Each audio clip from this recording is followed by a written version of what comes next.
In last week's episode, we began the journey together of understanding identity and cognitive dissonance and cognitive resonance. Something that happens under your conscious awareness as your brain and body, they're filtering so much information that's going through. Because when we talk about cognitive dissonance and resonance and identity, it's about how do you program yourself, your body and your mind, your avatar, so that everything you're experiencing and creating in your life, it doesn't need to be always done consciously. Those of you who follow Bruce Lipton or other teachers of a similar format, you've heard them talk about how around 95% of the time we're working with subconscious programs. So what does it actually look like for your subconscious programs to work to your advantage, to create what you desire? So we're going to delve deeper into that. It's no longer about willpower. It's no longer about trying to force a result. It's about what you're creating being a natural byproduct of who you believe yourself to be and what you believe yourself to be capable of on an unconscious level.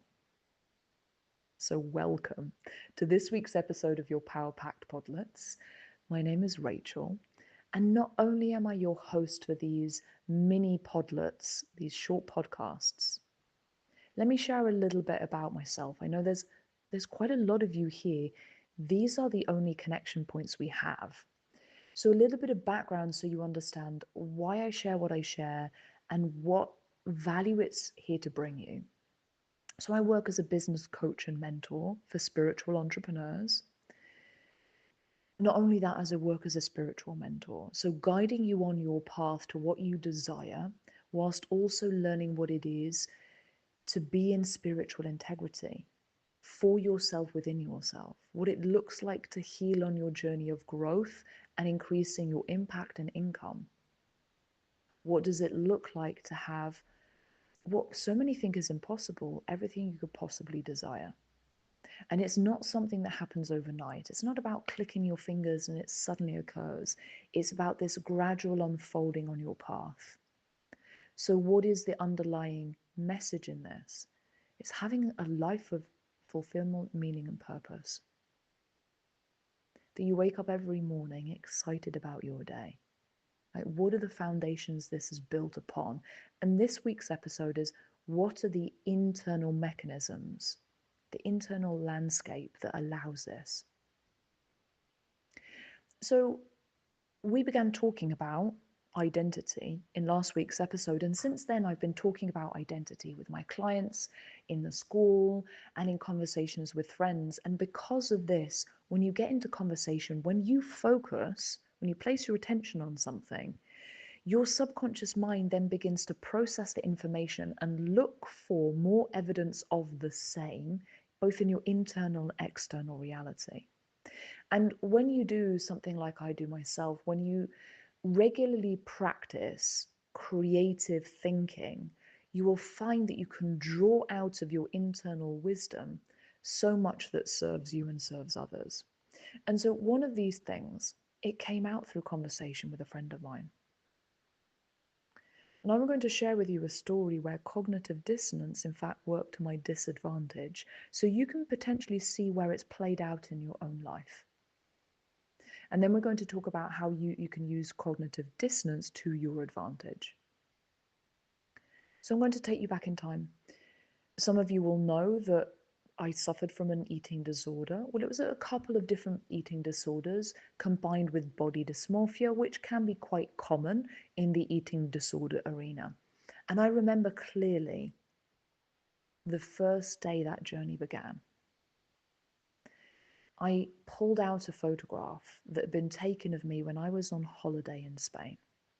And there I was, a 15-year-old girl, really tall, so much taller than all of my peers. Now, before I tell you what I saw in this photo, what had preceded this photograph, I had built an identity around being one of the skinniest people in every room that I walked into. From a very young age, I'd learned through interactions to be one of the crowd. I'd learned through interactions to be quiet and to be shy. But one thing that stood out and made me different and feel significant was that people would always tell me, "Oh, you're so skinny. How lucky are you?" And this started at a really young age. I'd hear it from adults, I'd hear it from teenagers, looking at my body type and telling me it was a good thing and I was receiving significance, love, attention. People made me feel important because I was skinny. And so I walked around life with this understanding that I am a skinny person and people think that I'm important because I'm skinny. Now, can you imagine what I saw in this photo? What suddenly caused cognitive dissonance in me in that moment? As I pulled out this wad of photos and I started to go through them, I pulled out this one, and it was me stood in a bikini, standing next to another girl who I did not know at that time was already suffering from anorexia. She was already under eating. Somebody who was at least a foot shorter than me, very, very, very slender. There I was with no tan, looking almost see-through, her with a tan. And so the contrast between the two of us was quite apparent. All of a sudden, I wasn't the skinny one. In fact, I had that little teenager's extra bit around the waist, extra bit around the hips, not overweight in any way, but certainly not the identity that I'd been holding of myself for a very long time. And in that moment, as I saw that photo, I had a mini identity crisis. What I saw and what I believed myself to be were in dissonance. Now, in my teenage ways, also because of what I was seeing with my peers, of different things that I'd learned up until that point, the only way that I chose to follow through to get back to cognitive resonance, which was what I saw in the mirror and what I believed myself to be, were aligned. And so the journey I began was a journey of control. From a place of fear of rejection, from a place of fear of believing I wasn't important anymore because I wasn't what I believed myself to be, I began a journey of control to get back to where I thought was safe, to get back to what I thought I was, to who I thought I was. And so my full focus, my full attention was on getting back to that place. So let's unravel this. Now, obviously, this was done in a way that we do not want to, that I'm not advocating, nor am I suggesting this is a good way to move forwards with your business. But can you see what cognitive dissonance can do? What cognitive dissonance can do when the inner mastery of what it is to build a relationship with oneself, to show up from a place of love, to be in integrity, to treat oneself and one's body with respect, when that inner work is not done in conjunction with the cognitive dissonance, what can be potential outcomes? So this is where the conversation is really important. It's not just about identity. It's about the choices that you're making. They be building you up. They be building you up in spiritual integrity. And this is why I believe so powerfully in the spiritual work, because I saw what happens when the inner mastery is not done in conjunction with the other things. The questions, this is why coaching has been such an incredibly powerful journey in my own life from a very young age. I was around 19 when I started allowing myself to be coached. Because the questions of how do you wish to feel about yourself and what are you currently doing that's stopping you from feeling that way? What are your current actions? Where you're currently placing your focus that is stopping you feeling like you can believe in yourself? Such simple questions, such profound answers that created big change. So let me pose those questions to you first before we continue in this journey. When it comes to how you wish to feel about yourself, what are you currently doing? What you're currently choosing, either consciously or unconsciously, that are getting in the way of you feeling that way about yourself? of you truly believing in who you are, trusting yourself, and being confident.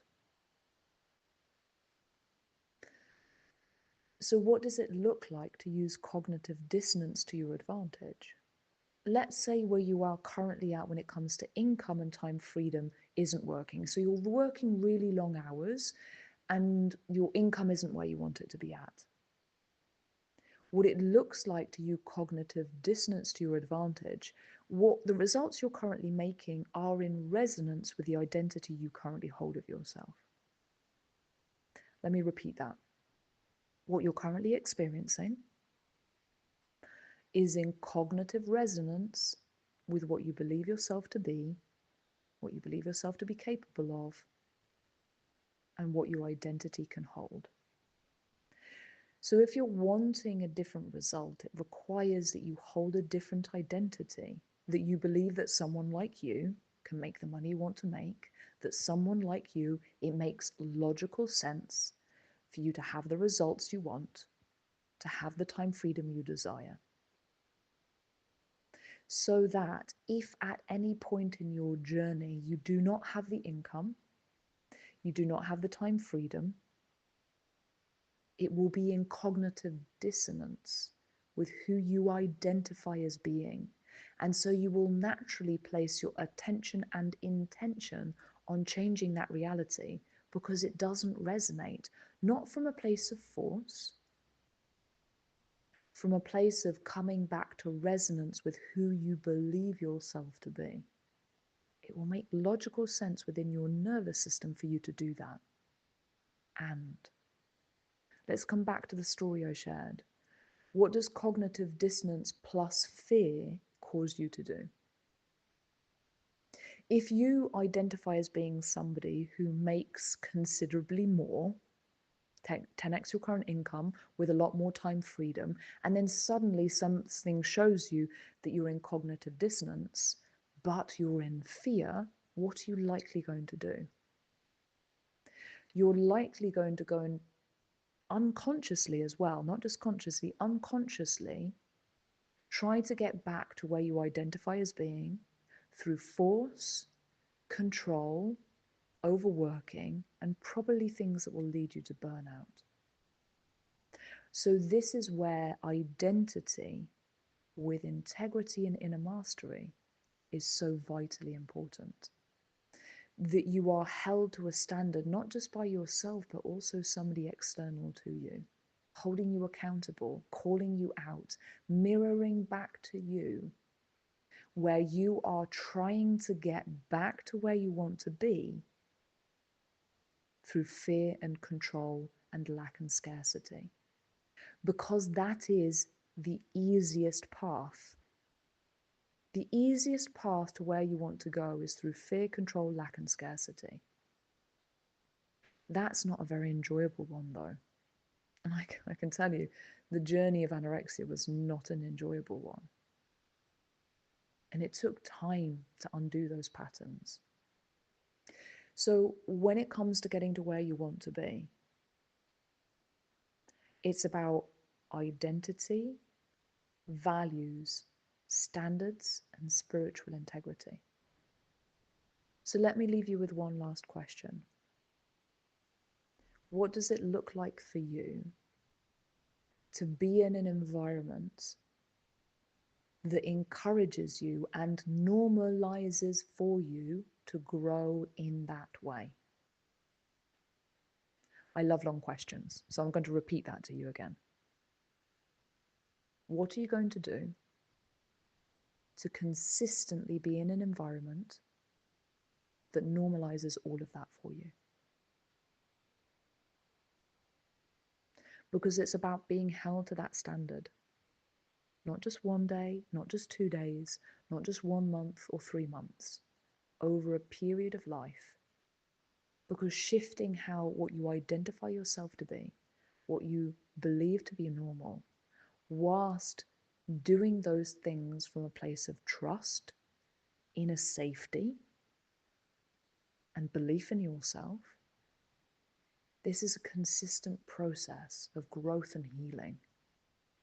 And this is why doing business work or any form of growth work alongside the personal development is what will not only change your life, it will increase your happiness. So, what are your next steps? I'll leave you with that. I look forward to connecting with you again in next week's episode. We have quite a few exciting things coming up, and now is a really exciting time to join the school. There's stuff that I'm doing behind the scenes that only a small portion of you will get access to because of the way that I'm building my business in 2026.